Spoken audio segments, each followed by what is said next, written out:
Bonsoir, bonjour, bonjour bien-aimé, bonsoir. Ça dépend à quelle heure vous allez écouter cette vidéo. Notre Dieu est bon, notre Dieu est merveilleux, il est redoutable. Alors, toute arme forgée contre toi sera nulle et sans effet. Ce n'est pas ma parole, c'est la parole de Dieu. C'est la courte exhortation que nous allons avoir tout de suite. Mais avant cela, bien-aimé, recommandons ces moments entre les mains du Seigneur. Prions. Éternel Dieu notre roi, nous te rendons grâce pour ta fidélité et pour ton amour qui est au-dessus de tout. Merci pour ce temps que tu nous accordes. Nous te prions, Seigneur, de régner à maître. Règne à maître et parle dans nos cœurs, dans le nom puissant de Jésus-Christ de Nazareth, que nous t'avons ainsi prié. Amen. Amen, amen. Toute arme forgée contre vous sera nulle et sans effet. Je suis la servante de Dieu, Micheline Kilukuchenza. Pour ceux qui ne sont pas encore abonnés sur ma chaîne, vous pouvez le faire, bien aimés. Nous sommes là, c'est une chaîne chrétienne où nous parlons de Jésus-Christ de Nazareth, un peu de cuisine, une fois, deux fois, d'écouter parce que nous sommes des femmes, un peu des conseils, nous sommes des femmes, nous sommes des mamans, une fois, deux fois, trois fois, voilà, écoutez, nous le faisons, mais le principal, c'est l'édification, c'est une chaîne chrétienne pour l'édification du corps de Christ que nous sommes, vous et moi. Alors, nous allons dans Ésaïe 54, nous allons lire un verset tout simplement, Ésaïe 54, le verset 17.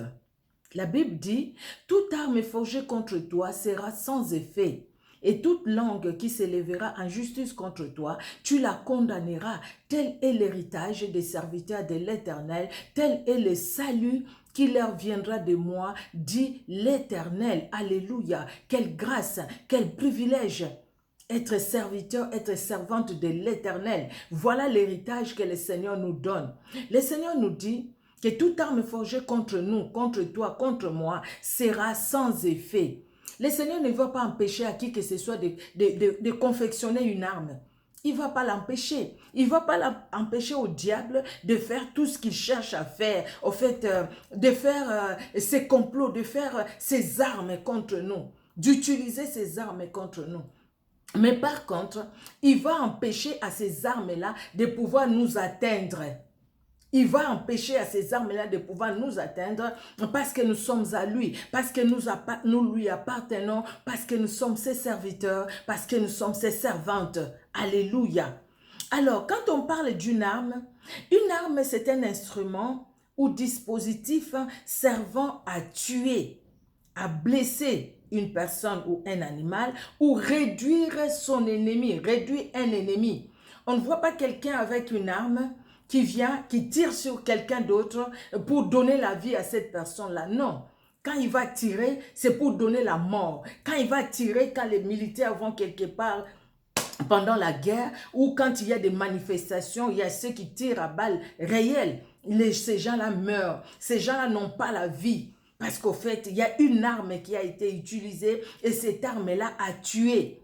N'est-ce pas que Jean 10 nous dit, les voleurs ne viennent que pour dérober, détruire, égorger. Ça, c'est la partie A. Les voleurs ne viennent que pour ça.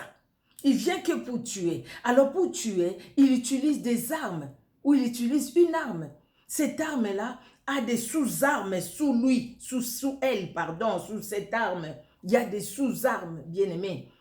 Mais il y a une arme principale que l'ennemi utilise.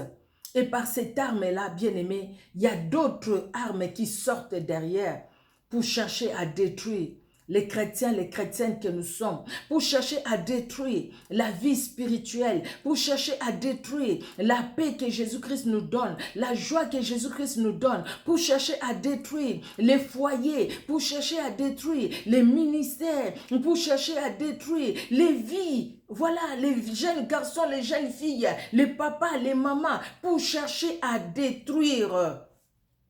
Une arme, c'est un instrument qui sert à attaquer ou à se défendre. Paul nous parle des armes spirituelles que nous devons avoir. Mais ces armes spirituelles que Paul nous parle, dont la Bible nous parle, c'est pour que nous puissions nous défendre contre l'arme de l'ennemi. Dieu est là, il nous protège, il fait sa part, mais nous aussi, nous avons notre part, parce que Dieu nous a tout donné, l'héritage qu'il nous a donné. Alléluia. L'arme principale, l'arme fatale que l'ennemi utilise, qu'il a toujours utilisée, c'est la ruse. Depuis le jardin d'Éden, l'ennemi a utilisé la ruse pour venir séparer Adam et Ève ou les sortir de la présence de Dieu, pour briser la communion qui était entre Adam et Ève et Dieu. Il a utilisé la ruse. Il a utilisé la ruse tout au long de la vie de tout un chacun. Bien-aimé, que ce soit dans l'Ancien Testament, dans le Nouveau Testament, regardons la vie de David, regardons la vie de Samson, regardons la vie de Daniel, regardons, bien-aimé, toutes ces personnes dont la Bible nous parle. Le diable a utilisé la ruse. Mais tous ne sont pas tombés dans ces ruses-là. Parce qu'il y a de ceux qui ont relevé la tête, qui ont compris. David, au début n'avait pas compris. Il est tombé par le désir de la chair. Quand l'ennemi a présenté la femme d'Uri, premier regard, deuxième regard, la femme d'Uri était là. Et l'ennemi lui présente cette femme-là. Il voit la beauté de cette femme-là. Mais Dieu ne l'a pas laissée. Dieu l'a sauvé, il a envoyé son prophète, son serviteur, et David s'est repenti. Il a demandé pardon à Dieu et David a continué la vie avec Dieu, dans la crainte de Dieu, quels que soient les combats. La ruse, bien-aimée, que l'ennemi utilise, aujourd'hui nous le voyons comme dans les temps, les faux enseignements. Aujourd'hui, il y a beaucoup de faux enseignements, que ce soit sur les parler en langue, que ce soit sur les mariages, que ce soit sur, comment dire, la vie éternelle, que ce soit sur la sanctification, que ce soit sur la prospérité. Le diable utilise la ruse par des faux enseignements pour dire, écoutez, si tu es béni, tu dois avoir de belles voitures, de belles maisons. Si tu n'en as pas, c'est-à-dire que tu n'es pas béni. Si tu es béni, tu dois faire des voyages. Si tu ne les fais pas, tu n'es pas béni. Ruse de l'ennemi.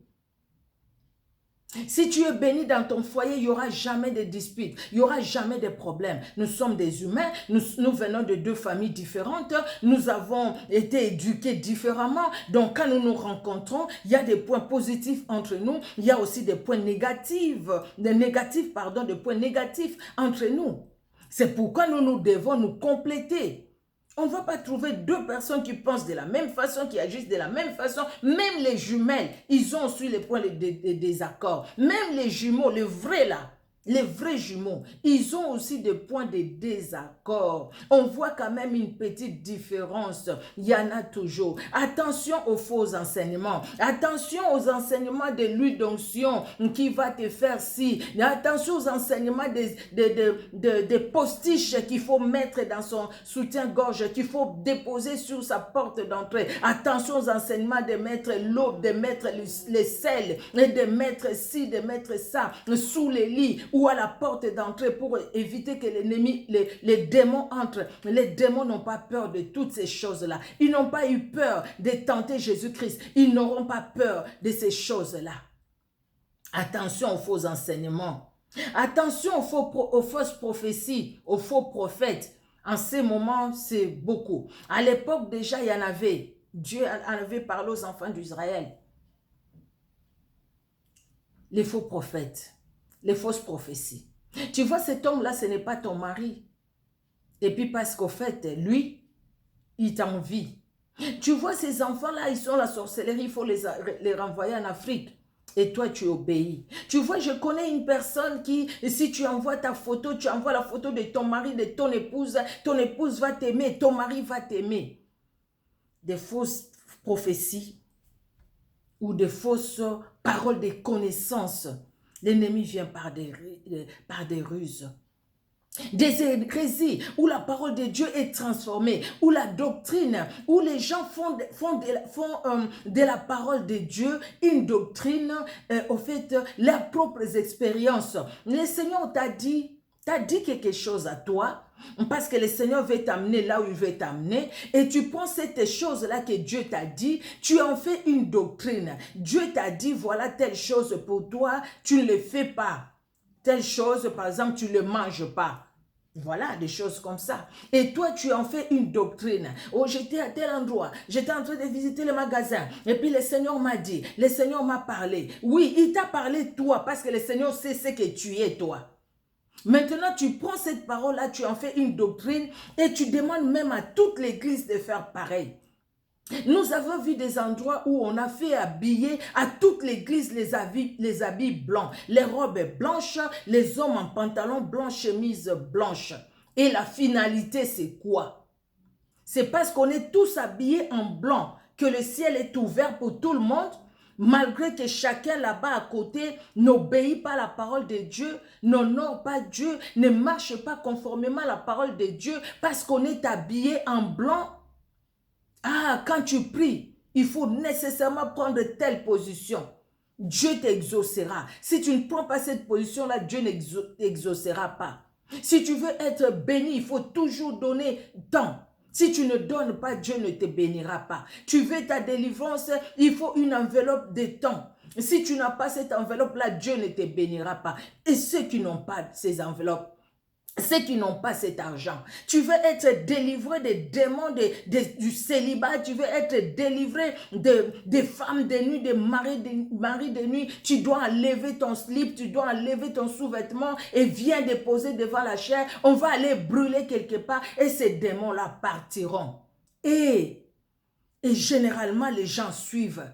Pour être béni, il faut brouter l'herbe, il faut aller boire l'eau où quelqu'un est entré dedans. Il faut te mettre sous les pieds de quelqu'un qui lave ses pieds et cette eau-là, tu le bois et tu dis Amen. Il faut accepter qu'on te tape pour sortir les clous de ton ventre. Quelle hérésie! Quelle distraction! Ruse de l'ennemi. Ce sont des armes. C'est une arme que l'ennemi utilise. Et voilà que le Seigneur nous dit, toutes ces armes-là sont, ou cette arme-là est nulle et sans effet dans ta vie et dans ma vie. C'est l'héritage que Dieu nous donne, nous qui servons l'Éternel. Bien aimé, il y a certains pièges auxquels nous ne pouvons plus tomber, tout simplement parce que le Seigneur l'a dit. Toute arme sera nulle et sans effet. Dieu ne va pas empêcher à la personne qui est en train de forger l'arme de le faire. Il va forger son arme. Mais quand il viendra pour nous attaquer, nous ne serons pas atteints. Pourquoi? Parce que Dieu nous mettra au large. Pourquoi? Parce que nous sommes en communion avec le Saint-Esprit. Pourquoi? Parce que le Saint-Esprit nous ouvrira les yeux. Pourquoi? Parce que le Saint-Esprit nous dira tout de suite que là, ce qui se passe là, je ne suis pas là. Il n'y a pas la lumière. Non, n'y va pas. Mais pourquoi nous tombons toujours, bien-aimés? L'apostasie, les fausses doctrines, je l'ai dit tout à l'heure. Quelqu'un qui est né quelque part, on connaît son père, on connaît sa maman. Il va aller faire la rencontre, il va aller dans l'eau, je ne sais pas où. Il fait des alliances avec des mamies ou des sirènes des eaux. Cette personne-là sort et puis il vous dit, c'est moi qui suis Jésus, c'est moi que Dieu a envoyé. Croyez en moi, sinon vous ne serez pas sauvés. Et toi, tu vas croire à cette personne-là, c'est-à-dire que tu n'as pas l'Esprit de Dieu. Disons-nous, bien-aimés, entre nous. C'est-à-dire que tu n'as pas l'Esprit de Dieu. Si tu as l'Esprit de Dieu, tu vas comprendre que le Seigneur l'a dit au dernier temps. Il y aura des faux prophètes. Les gens qui diront, moi je suis venu, je suis envoyé par Dieu. Jésus-Christ dit, je ne les ai pas envoyés. Ils viennent par eux-mêmes. Ils parlent par eux-mêmes. Ils ne parlent pas par moi. Ils ne parlent pas pour moi. C'est par eux-mêmes. Et ils le font pour eux-mêmes. Attention. C'est vrai, nous les disons. Moi, je l'entends même dans les théâtres chez moi. Des fois, je ne suis pas trop dedans, mais avant, je regardais beaucoup. Mais maintenant, je n'ai plus beaucoup de temps. Excusez-moi pour ceux qui le font. C'est votre travail. Je les respecte. Mais des fois, j'entendais les gens dire, « Ah, tu ne mourras pas au nom de Jésus. » Bien aimé, utilisez le nom de Jésus, dire au nom de Jésus, ou dire, tout arme, la Bible me dit, tout arme forgée contre moi. Toi, tu es qui? Pour que toute arme forgée contre toi soit nulle et sans effet. Vous vous souvenez les fils de sept fils de Séva? Ils ont dit, je vous chasse, les sept, hein, nous vous chassons ou je vous chasse au nom de Jésus-Christ que Paul prêche. Les démons ont dit, Jésus là, on les connaît. Paul, on les connaît, mais vous, qui êtes-vous?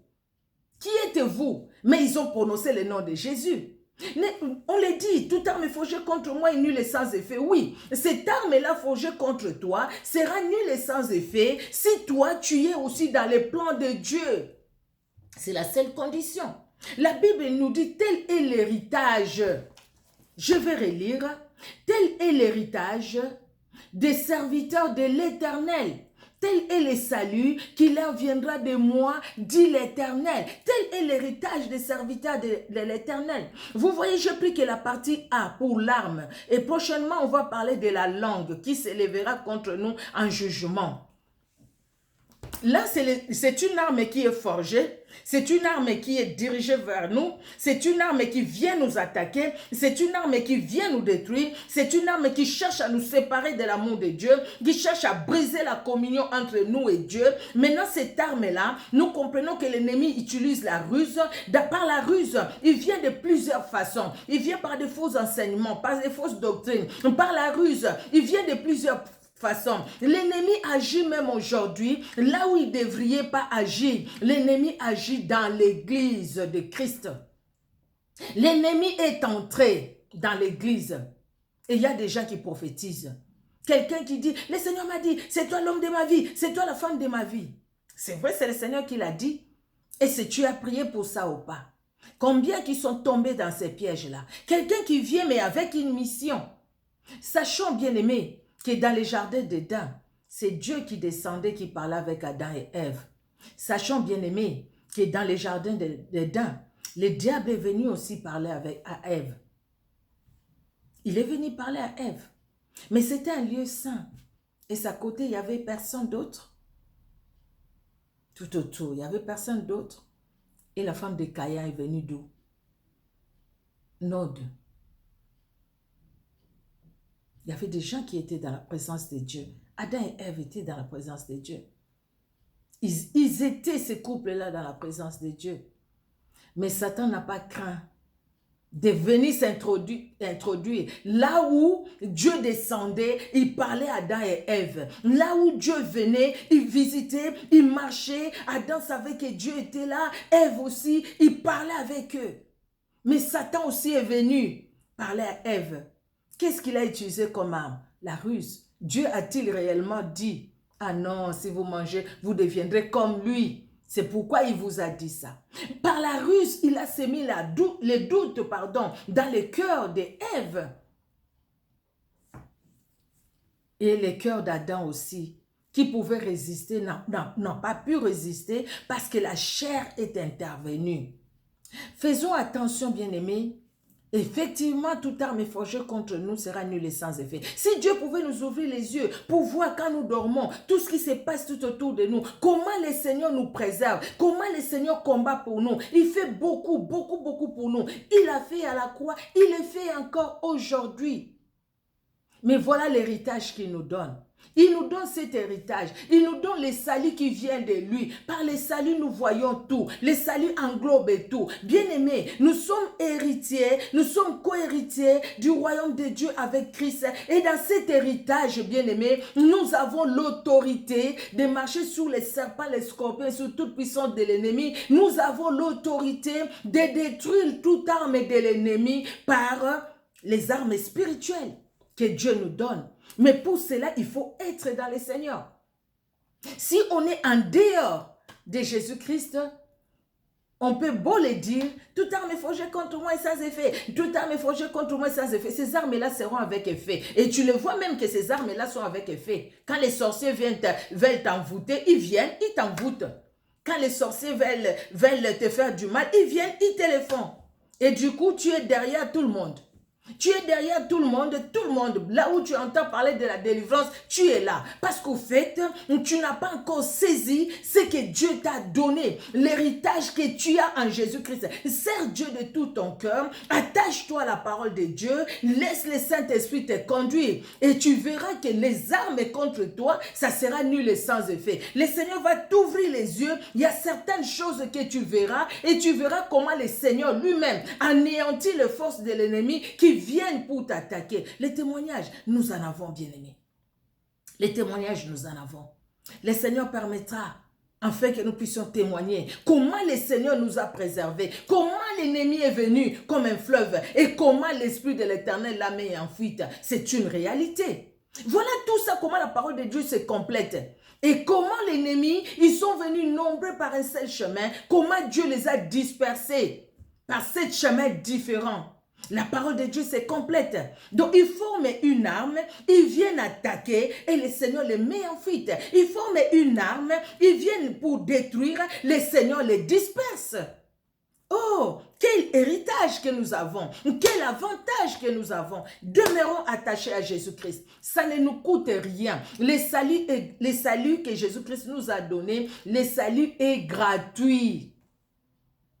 Acceptons ces saluts et acceptons de marcher, non plus selon nous, mais selon le Saint-Esprit, en dépit de nos faiblesses. Ne laissons pas nos faiblesses nous conduire, mais laissons le Saint-Esprit nous conduire, bien-aimés. C'est à notre avantage, tout simplement. Alléluia. Toute arme forgée contre nous, toute arme forgée contre toi, contre moi, excusez-moi, toute arme forgée contre toi, contre moi, sera sans effet. Alléluia. Amen. Que Dieu bénisse tout un chacun et que vraiment toute arme soit sans effet dans ta vie, dans ma vie. C'est ma prière. Merci Seigneur Jésus pour cet héritage que tu nous as donné, le salut qui vient de toi, Éternel. Oh, l'arme, toute arme de l'ennemi contre nous, pour nous détruire, pour nous tuer, pour nous égorger, pour, Seigneur, nous empêcher de vivre ta vie, pour nous empêcher de jouir, Seigneur, de ton plan merveilleux dans nos vies, pour nous empêcher, Seigneur, de jouir de ta présence, ô grand roi. Toute cette arme sera nulle et sans effet. Sans effet, parce que nos vies sont cachées à toi. Sans effet, éternel Dieu de gloire, parce que nous dépendons de toi. Sans effet, parce que sans toi, nous ne sommes rien. David l'a dit, l'Éternel est mon berger, je ne manquerai de rien. Alléluia, gloire à toi. Que le bonheur et la grâce accompagnent tout un chacun. Toi qui dresses pour nous devant nous une table en face de nos adversaires. Et la Bible nous dit que tu induis nos têtes et la coupe déborde. C'est l'onction du Saint-Esprit qui nous conduit. Et l'onction du Saint-Esprit nous montre même ces armes de l'ennemi. Et l'onction du Saint-Esprit nous montre comment l'ennemi s'enfuit, comment l'ennemi est détruit, comment toutes ces armes de l'ennemi contre nous, éternel, oh Dieu de gloire, est nul et sans effet. Son arme est le plus redoutable, les ruses qu'il peut utiliser d'une façon ou d'une autre, éternel Dieu de gloire. Père très saint, est détruit parce que tu y es vivant, parce que tu y es puissant, parce que tu y es là, Jésus. Merci pour ta fidélité et pour ton amour. Dans le nom puissant de Jésus-Christ, notre Père, que nous t'avons ainsi prié. Amen. Amen, amen. Que Dieu, dans son amour, bénisse tout un chacun. Amen. Au revoir, que Dieu vous bénisse. À la prochaine. Au revoir.